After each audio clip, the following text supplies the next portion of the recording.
understand what you're going through, what it's like to grow up with Sonny as your father. Like I've told you 100,000 times, I grew up with a monster for a father as well. It's amazing you turned out so grounded. I think you're about the only person I know who'd call me grounded.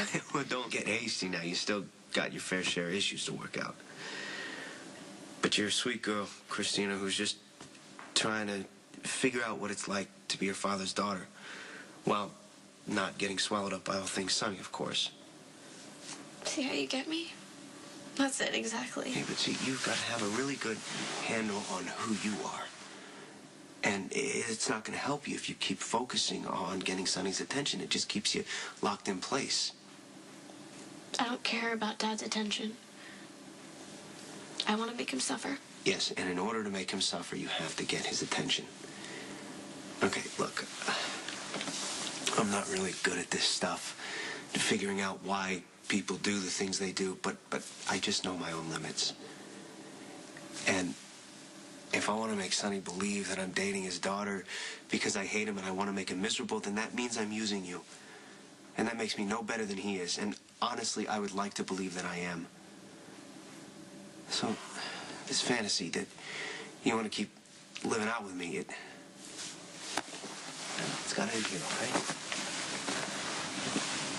I need... Using... Well, okay, maybe a little, but it's okay, because I'm using you too. It doesn't make it right. How can you not see how great this is? We both hate my father, we both want him to hurt, and nothing does that better than making him believe his worst enemy is nailing his daughter. When you think about it, you should actually be even more all over this than I am. Okay, Kristina, we don't live in a magic snow globe with Sonny isolated from the rest of the world. Other people who are very, very close to you have thrown around some pretty strong opinions about this so-called relationship.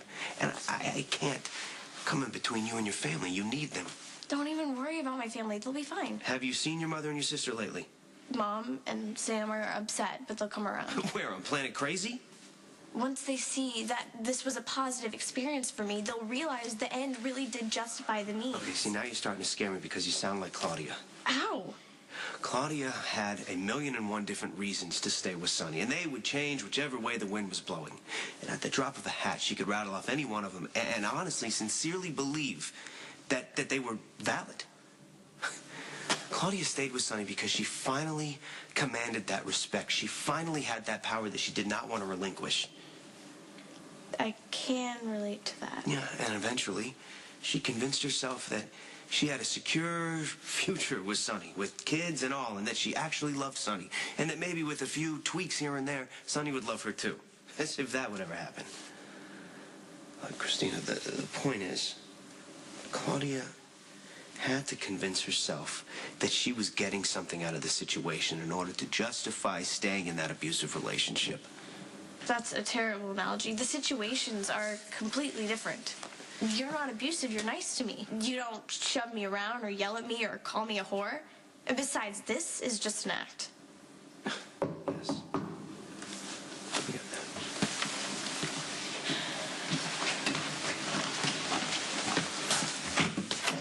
that. Company. Not anymore. Listen, take this girl somewhere other than here, sit her down, and tell her again why I'm a bad idea. Although this time, make it convincing, huh?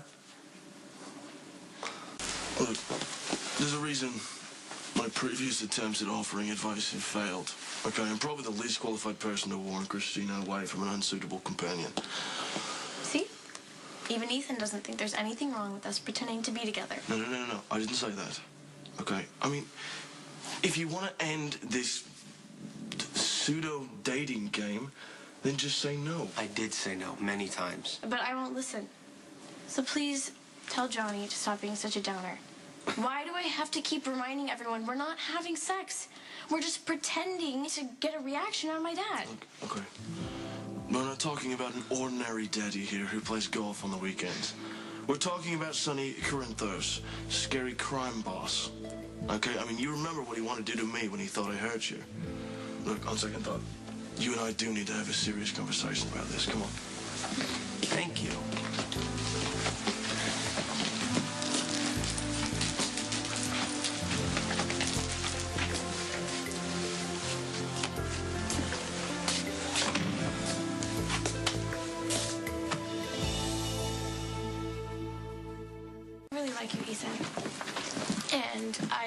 big time after all the lies I told about you hitting me. But please don't try to talk me out of my plan with Johnny. I'd have to turn you down. Okay, then maybe you can make me understand why this ridiculous relationship that you've manufactured is so important to you.